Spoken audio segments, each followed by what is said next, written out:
What time did you get here? 8:30. So Cameron been talking to you for like 3 hours? No, 9:30. Oh, it's here. So lunchtime starts at what, 12? After this. 12:15. So I have exactly 1 hour. Right? Okay. I'm not going to talk to you for longer than an hour unless I'm told to keep you here for some reason or another. In which case, that will not be my fault. That'll be a camp-wide thing. I'm going to keep you for exactly 1 hour. Cool? Yeah? All right. So my name is Joel Lemuel. I am the director of speech and debate at Cal State Northridge. I've been working at this camp basically every year. I missed a couple since 2010. I went to grad school here, and so I was able to be involved with the league because of all the different activities they provide on campus.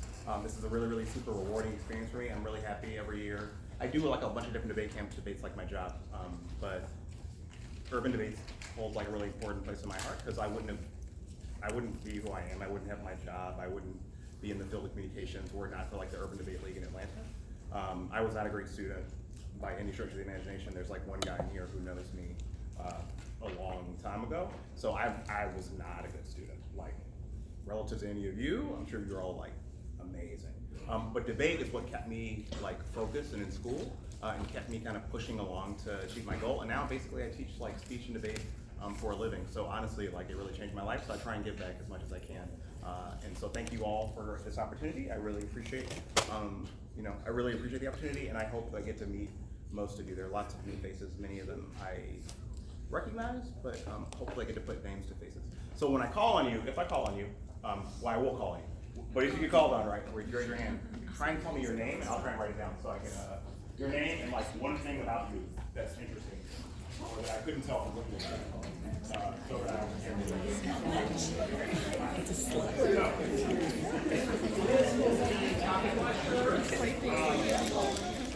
I want to say, this is like a really hard lecture to give, because on the one hand, the goal of the lecture is to basically,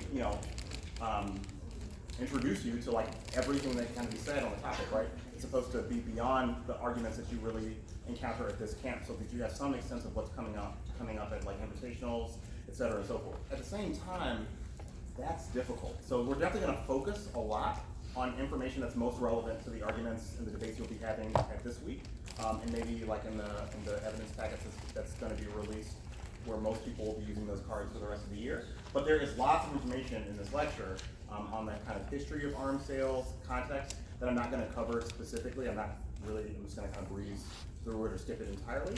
But you should ask your lab leaders questions about that material if you like to go over it in lab, or if they assign it for homework reading. It's not that stuff's not important. I'm just like not going to cover it. Cool. All right. So first, let's see what we know about the arms sales topic. And also, I want to thank. I did not produce a lot of the research here. I actually just like culled and edited because somebody else actually did a really, really amazing topic lecture at a previous camp. And honestly, like the way that they did it was like super great. And one of the best things you can learn about debate is not redoing work that has already been done that works. Okay, so how many countries in the United States sell arms to? How do you just guess? How many do you think?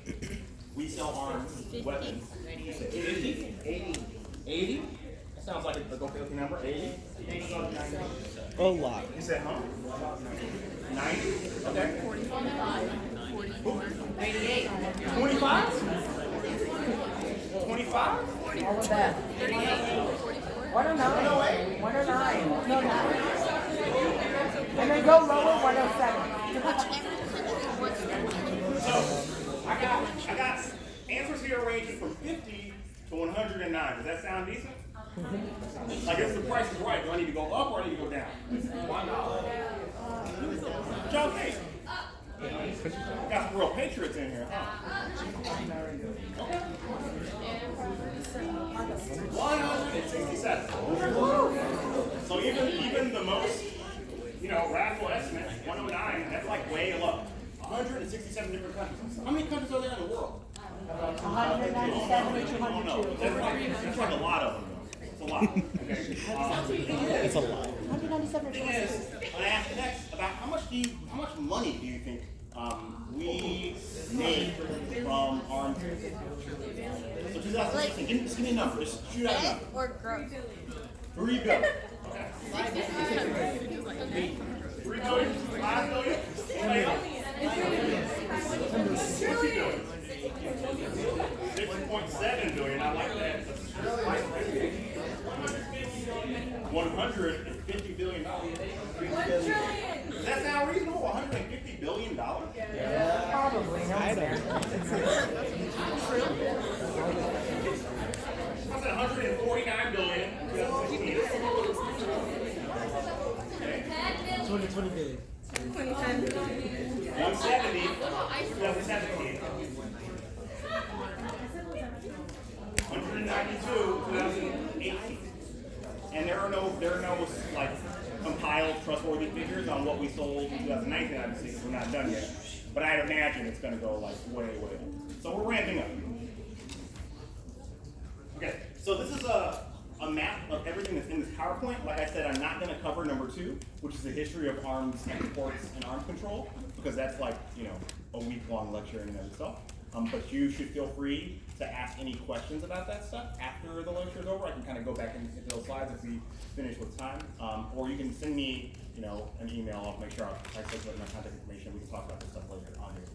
But first off, we're going to start off with the resolutional wording. Because that's most important for determining like what apps are topical and what apps are not topical, how you lose in topicality, etc. All right, so the resolution. The United States federal government should substantially reduce direct commercial sales and or foreign military sales of arms from the United States. We're going to go through each term. It's important. The term will be in red. So you don't have to write them all down right now. All the terms that are in red, you can write them down when they appear. So, resolve. What kind of debates is this important for? Policy. Policy debate? Okay, that's definitely true. Policy debates when you're debating against, I don't know, critters. Okay, so it's a word that we're probably going to talk about. I'm not going to talk about a whole lot. Actually, I'm going to save that for my friend Devin, who's an amazing instructor who was writing that. But you're going to have great debates about what the word resolve means in the context of debate. I'm going to focus on everything after the code. So, United States federal government, we know this. Everybody here is open, varsity? JJB as well? Okay, so everybody here has debated at least 1 year, at least the last topic. Okay, so what does the United States federal government mean? All 3 branches? Okay, so what are those 3 branches? Okay, so there's a judiciary branch, which is our Court system. Supreme Court, our federal court system. So the Supreme Court is the highest court, right? But it's the federal courts. What else? Legislative. Congress, right? So Congress refers to the legislative branch. There are how many branches is that? 3. I mean, how many divisions? 2. 2, right? There's the Senate, Senate and the House of Reps. House of Representatives, and then what's the last branch? The executive. The executive branch. President Who's the of the head of the cabinet. executive branch? Orange. Donald Trump. Right? Okay. Donald Trump. Which part of the government do you think is most relevant for this topic of those 3 branches? Legislative. Legislative. What do we got? Okay, so raise your hand for courts.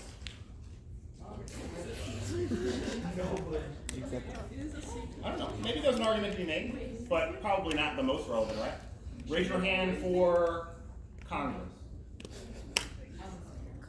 Okay. They have the power to make laws, right?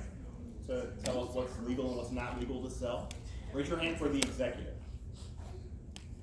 Okay. Good.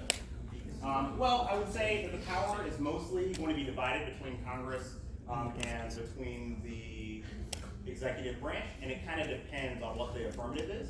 It's more like who is performing the act in question, if that makes sense. The power is kind of split between the branches. So, the executive branch, including the Department of State and the Defense Department. Those are the parts of the executive branch. It won't necessarily be President Trump himself, right? It'll be the branches, the parts of the executive that he oversees. So the Department of Defense, which is the one that oversees all military operations in the United States. And then the Department of State, which is the one that oversees diplomacy between nations. Does it make sense why those 2 agencies in particular would be the most relevant? If the government is selling arms, then the Defense Department probably has to be involved where the arms come from. And Department of State has to be involved normally when we have like large diplomatic deals between other nations.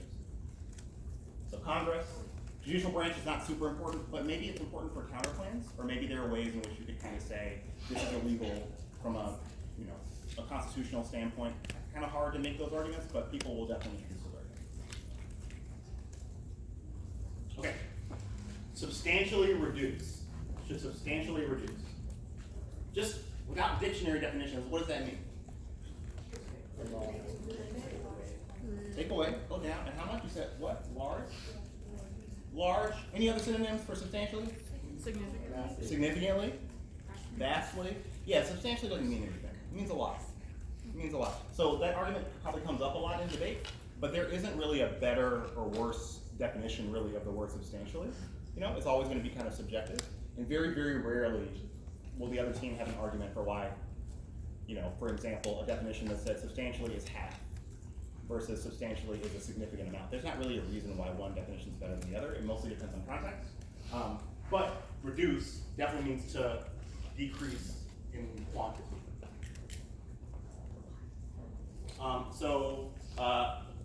In the literature, a lot of times you will see debates about arms control, debates about arms sales, and there are debates about whether policy should be designed to reduce or to prevent. And so prevent suggests a future occurrence. Reduce means that we're dealing with something that has already happened. Why is that important on this topic? If the topic said not reduce arms sales, but prevent arms sales, then what could you possibly do, topically, reasonably, that you might not be able to do because it says reduce? Sorry, that is not clear at all. I'm gonna say that one more time. The word reduce means to make less than it is now. But there's gotta be some now. Does that make sense? I can't reduce the amount of money that I'm giving you because you and I have never met and I don't give you money, right? No. So it's not possible for me to reduce the amount of money I give her. Now, I can reduce the amount of money I give my mom sometimes, and she can reduce the amount of money that she sometimes gives to me, right? So it means there has to be an established relationship there. So since the topic says reduce, we can only change our relationship with countries that what? Give money to. That we already give money to. So you already know off the bat which countries, well, you can know off the bat, right, with a little bit of research, which countries are relevant for this topic. Does that make sense? Just find the ones that we already give arms to.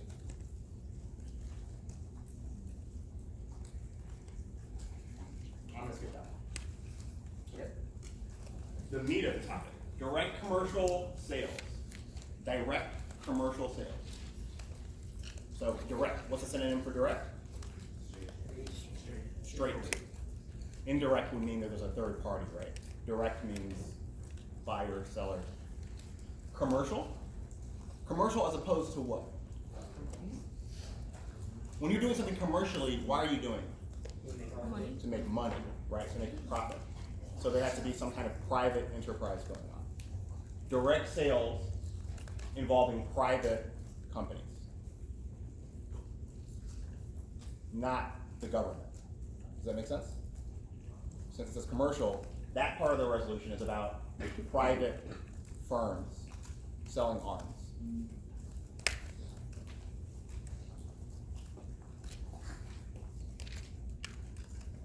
Directly from U.S. firms. That's bad. I should have changed that acronym since I skipped those.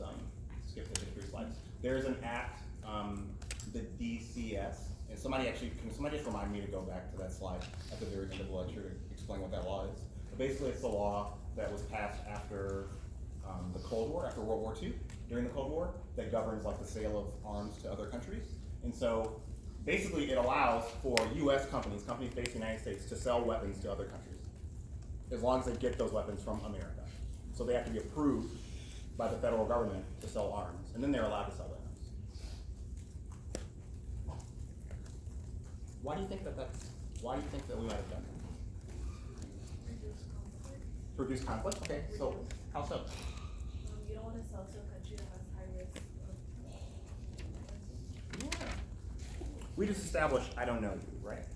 you have a temper? No? I'm supposed to trust you on that, right? So if I gave you a weapon, if I sold you a weapon, do I know what you're gonna do with it? No. It's probably not safe for me to give you that weapon. I don't want to be held responsible. Probably better for me to give my friend Harut in the back the ability and the permission to sell you a weapon so that he can make money. And he can decide based on how much money he wants whether you're a risky person or not a risky person. Does that make sense? But very rarely does the federal government or the government of the United States give weapons to other nations. They do that, but it's much less frequent. Does that make sense? Most arms are sold to make a profit. Write that down. Most arms transfers between America and other places are about profit motive. Some corporation trying to get money. Why is that relevant? There might be an argument and debate that has to do with root causes of conflicts. It might involve money. Anybody ever heard this argument before? What's it called? What? What? What? What? Capitalism critique. All right, thank you. That was at least like a third of the room. Now, so we know that half the topic is about, or at least more than half the topic is about direct commercial arms sales. I'm going to skip this slide. The other part of it, so it says and or. So the reason that the topic said and or is because they didn't want you having solvency debates where basically you only could end commercial sales, but then the federal, Trump could be like, well, fine, I'll give the weapons away, right? Or you could only deal with the weapons that the federal government gives, and then you can't deal with corporations, right? So the topic says and or. Probably doesn't make a lot of sense for you to choose when you're affirmative. It's better to do both, or to write your act in such a way that it reduces both. Does that make sense? It is very likely that teams might read cards that say you solve for one and not the other. But that's not necessarily true if you write your plan the right way, or if you understand what your plan means. Does that make sense? Okay. All right, cool.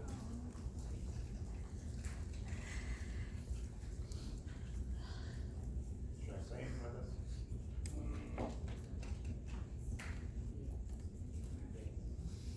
this? Okay, I should say something about this. So this is government to government sales. Sometimes the government, like our government, basically might not have the weapons, and so they have to go like find them and buy them for the other nation. If that makes sense. So like, let's say I'm dealing with a random country in the world, Switzerland. Switzerland needs some weapons. America doesn't have any weapons. Well, we gotta go get the weapons for it. That's still included under the topic.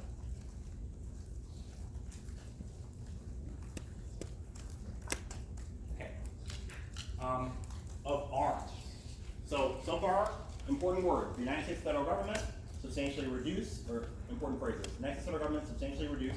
You've got direct commercial arms sales. You've got foreign military sales, and then of arms. What does arms mean? Weapons. But this is a complicated one. There's going to be a lot of debate about what arms mean. Okay. Does arms only mean weapons? What do you think? It could be gun. You said military what? Military defense. Okay. So it could be like both weapons. So does it count? So for example, I don't know, y'all. Anybody in here Zelda people? Yeah. No. Okay. All right. So you got swords. Yeah. What else does Zelda hold? Not Zelda. That's not Zelda. That's Link. Link. Shields, bows, weapons, right? But then also the defense. Is the shield a weapon? Is Could it be. arms? Could be. Does that make sense? Some things that are involved within like fighting are not necessarily like weapons, but they are like relevant. And so with a shield, it might seem like kind of silly, but nations have shields that are much, less shieldy. You know what I mean? So sometimes nations have defense programs that seem very much like weapons. So the question is, what does arms include? Does it only include the equivalent of swords and shields and bows? Or does it also include like training? Like how to use those weapons? Tactical, advice, etc. So what does it include? You're gonna have big debates about how narrow or how big to define arms. I would imagine a lot of debates on this topic, if they're about topicality. I actually think this topic will probably have fewer topicality debates than most, just because things are very clear and more or less defined by government agencies. But to the extent there are going to be debates, a lot of them will be about what arms mean. it's not a very well-defined term. You can find very many definitions, like cards that use the term, they're not trying to define what the term is. They just assume that they have the same definition of the term. Yes? Arms that have defense item status. Say again? Arms that have defense item. Defense item status.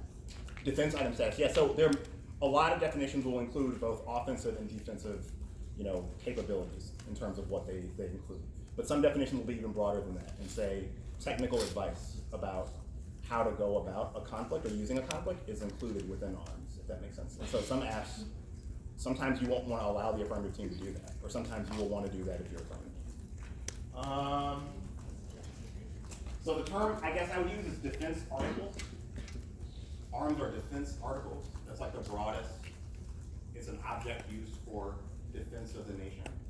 And defense obviously includes offense. If you kill your enemies, you're defending yourself. Yes? Are non-lethal weapons being used as affirmative?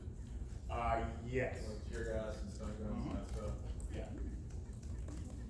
Y'all hear, here's the question.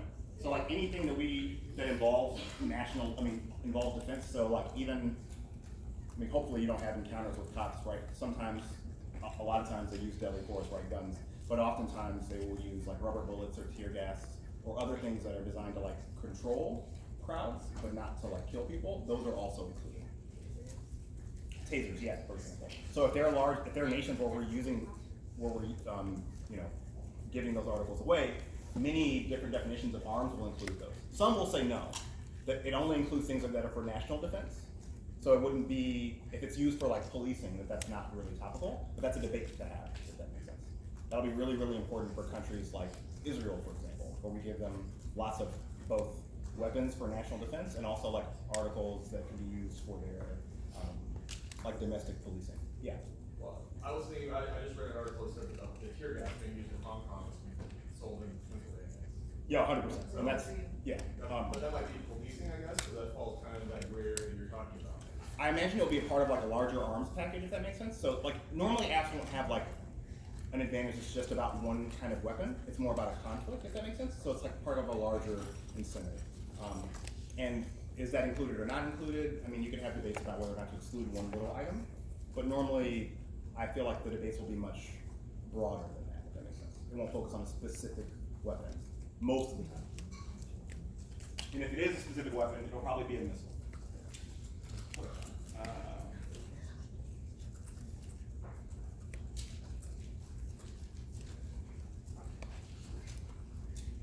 I'm skipping these. Oh, actually, well, no, I'm skipping it. You'll have access to this. Your elaborating will post it to your slide. This gives a bunch of examples of things that are included. Oh, actually, y'all don't have slides. Your lab will definitely give you this PDF, some form of it. Skipping. Okay, this phrase from the United States doesn't really mean anything. I don't really know why they put this phrase in the topic. It's just kind of odd, given all the other words in the topic. I would say it like serves a redundant purpose. Like, so, I mean, it could mean the weapons come from like U.S. citizens, they come directly from, so I guess I struggle to understand what this phrase will do in a debate, and so it's probably not all that important from a topicality standpoint. Because if they're direct commercial sales or foreign, if we're procuring a weapon or giving them the weapon or selling the weapon, it has to come from us, obviously. So not super important. Cool. All right. Now I'm going to skip a lot of slides. Moving to which one? 42. Okay. So the arms sales process. This is context for like how is it, that a country goes about getting weapons from the United States in a kind of commercial sense, or a direct government-to-government transfer. So this is just the entirety of that process for commercial sales. Registration, licensing, notification, monitoring, and approval. We're going to go through each one. So just write down that it's a 5-step process. This might seem tedious, but it's really important, given that one of the counterplans that you might have access to, I think that is the counterplan you're going to get, involves changing this process to try and solve for the affirmative advantage. So it's important to understand the order in which these steps go. So registration. If it's a direct commercial arms sales, we said that's American firms, American companies selling weapons, right? They have to register with our government. Like, it's not okay for just any random company to start giving weapons to another country. Why might that be problematic? If you didn't have to tell the federal government that you were in the business of selling weapons to other countries, or to people in other countries.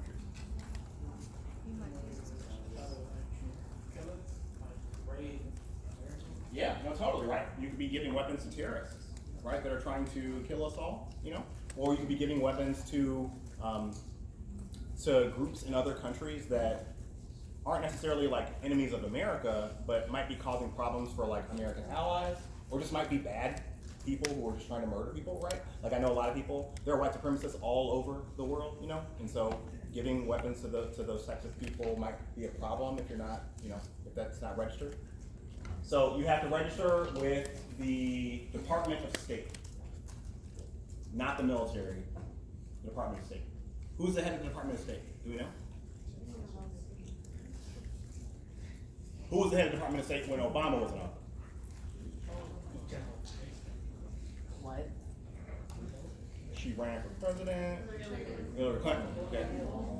Somebody Google this. Who's the head of the Department of State? Who's the State Department? Pompeo? Yeah, Michael Pompeo. Write that down. Spell it for me. P-O-M-P-E-O.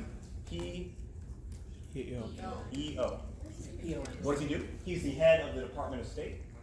He's in the cabinet. So this person, like, you will see his name come up a lot in the cards. So oftentimes, instead of saying Department of State, it might say Pompeo, or it might say DO. So these are all like synonyms that you might find that are relevant. Huh? How do you spell it again? One more time. Pompeo.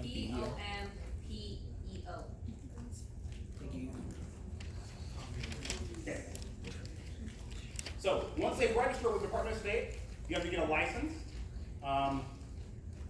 Again, I'll go back to these slides that like define these acronyms. But just write down you have to be licensed, and that you have to get permission for a certain amount of time to sell the weapons, and which weapons you're allowed to sell, and in what circumstances. That's all specified.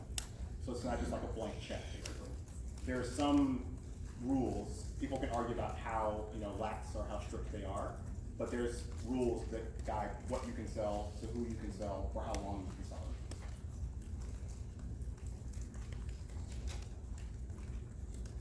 Regulations. If there are regulations, if there are licensing, then there have to be regulators who will confirm that you're meeting the letter of the agreements that you follow. So there are solvency arguments you can have. Will this be enforced? How will it be enforced? Who determines whether or not you violated one of these requirements in licensing?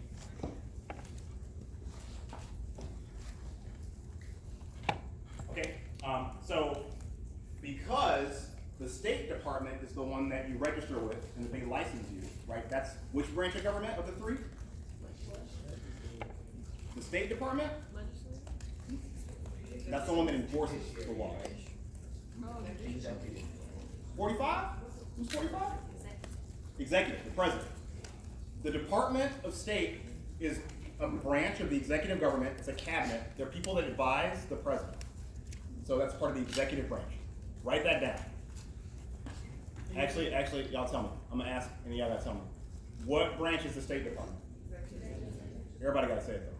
What branch is the State Department? Executive. Who does the head of the State Department answer to? 45, yeah, okay. President, I'm sorry, I'm being disrespectful.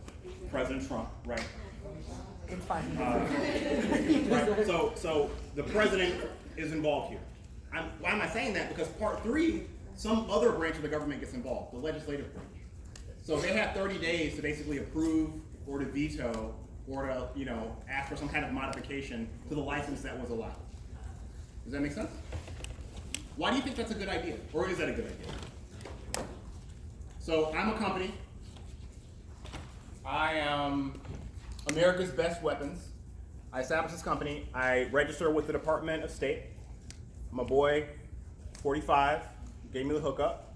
And so I can go sell weapons to X country in The Middle East. I think I'm gonna get super, super rich. Pretty straightforward, right? Privilege. It's awesome. Do you have any ability to say no As people know. as people? No. Do you have indirect ability to say no? Yeah. How so? You elected the people that's in there. Through Congress, right? So this is supposed to be a check, basically, an accountability mechanism, a democratic mechanism to make sure that even if something makes sense militarily, that it has to make sense politically or democratically. Okay? But if Congress isn't like really doing their job, then this check doesn't do a whole lot. Do you think Congress often blocks arms sales? No. Do you think Congress often tells the government, no, you're not allowed to give a license to this private company to make money? Yes. No, we capitalistic as hell. Barely. How often do you think like big corporations in America don't get their way? Like a lot or a little? They get Very their rarely. way. Very rarely. So there are instances. I'm not saying that there are not instances. There are big debates about it, but more often than not, Congress is not doing the job that it needs to do to. Like there are rules about how weapons can be used, and those rules aren't being followed. And frankly, if Congress were just doing its job, then maybe they could step in and actually like remove licenses from companies. But that just doesn't happen all that often. Does that make sense? Yeah. Okay. That's relevant for you on the app and on the net, because if Congress isn't doing its job, then how can your app really be enforced, you know? At the same time, maybe Congress does have the power that it needs, it's just not using it, and your app just makes Congress use its power, you know? So arguments go both ways. Monitor. Okay, write that word down, blue lantern, monitor. End use, basically end use means how the weapons are used at the end of the chain. So I don't care if it's direct sales from Halliburton to X, you know, firm in Saudi Arabia, or whether or not it goes from government to government. At the end of the day, the State Department makes regulations about how the weapons are to be used, the end use. For example, is it okay, do you think it's okay for other nations to take the weapons that they get from the United States federal government and just murder civilians? I know it sounds like a trick question. I know. Raise your hand if you think our government okays green lights, but green lights is a complicated word. If it is explicitly okay, our government says it's okay for weapons that we give you to be used to commit war crimes. Raise your hand if you think that's allowed. Not technically, okay? Not technically. I saw some hands. Not technically. Technically, that's not kind of allowed. The problem is, how do we know whether or not those rules are being violated? Who tells us? And then what do they do about it? That is the biggest problem with the way arms sales happen. It's part 4 in this process. This is where everything goes wrong. End use has to be monitored, and our end use is or the end use of weapons that we sell are monitored by what's called Blue Lantern. And so that's just a part of the government that is full of regulators, arms controls experts. They're supposed to like determine which weapons are okay to be used, not to be used, which ones are appropriate, which ones are not. Are the weapons actually being used the way they're supposed to be? When the weapons are not being used the way they're supposed to be in charge of going to the country and saying, hey, this wasn't cool, why are you using it this way? And then reporting back to our government, recommending options, sanctions, maybe removing them. Does that make sense? Their job is to both monitor and to lobby our government to fix the problem. But if those people, I don't know, get a bunch of money from, you know, they get bribed a bunch of ways from different countries that are buying the arms, are they going to be super effective? Probably not. So this is where a lot of issues come. There's going to be a counterplan in your file which basically deals with in-use monitoring. The whole point is to fix step 4 in the process. And we can imagine why that would be a good argument, right? From the negative standpoint. If I'm saying that basically the registration, licensing, and notification, I mean, I don't think we should be giving arms to anybody really, but at the end of the day, you can't really tell the government you can't give weapons to people, right? If they have a process for determining who should be allowed to do it and who should not, give a license, it has to be approved. We could debate about what those rules should be, but the fact that there probably is a system for giving those rules, it's hard for me to be like, that's just terrible. But really the issues really come in part 4, monitoring. And then 5, approval. So after this is done, part 4, the government's really not really involved. That's a problem. Why is that a problem? We just kind of spoke about it. The government's super involved in steps 1 through 4, but then after step 4 is done, the government does not have a major role. Why might that be problematic? If you live in a country where we sell weapons. Who's making sure the weapons are not being used improperly? No one. This is the enforcement part. This is the part that matters the most. But the government's kind of acting. All right. I'm going to skip this. This is super detailed and not necessary. Okay. All right. The information you want. We got 15 minutes. Okay. Who's buying our weapons? This is it big enough?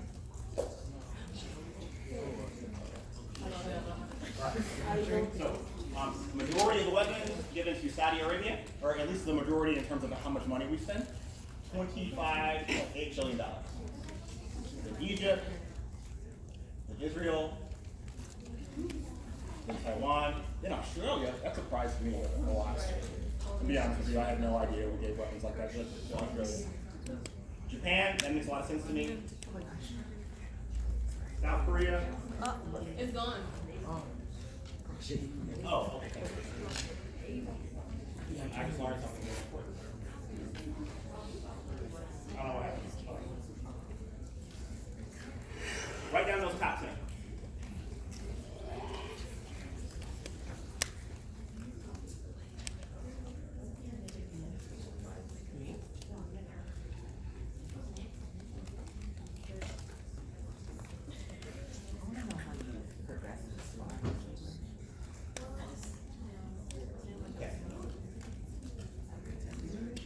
So what region of the world do we sell most of our arms to? Asia. To what I would say, what is it? Like it's Asia, South. Asia. Southeast Asia. Not South. Well, Middle East. I'm struggling with my geography right now. Yeah, I just don't like the term Middle East. I want it to be like it sounds bad. Well, that's normally where you're supposed to call it. I'm gonna come back to it. Middle East. Better term. So the Middle East and North, I want to say North Africa, Middle East region. Then a lot of it goes to Southeast Asia. Yeah. Then some to Europe.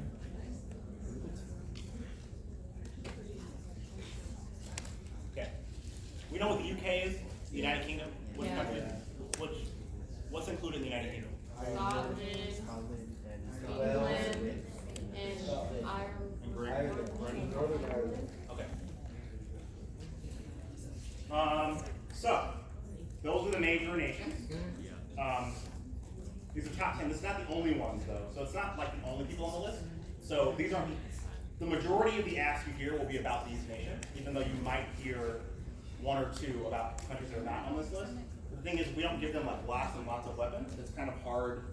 There has to be some very, very specific reason, maybe based on like morality or ethics as to why it's a good idea to focus on that nation. Most of the time it'll be one of these nations, probably one of the top 6.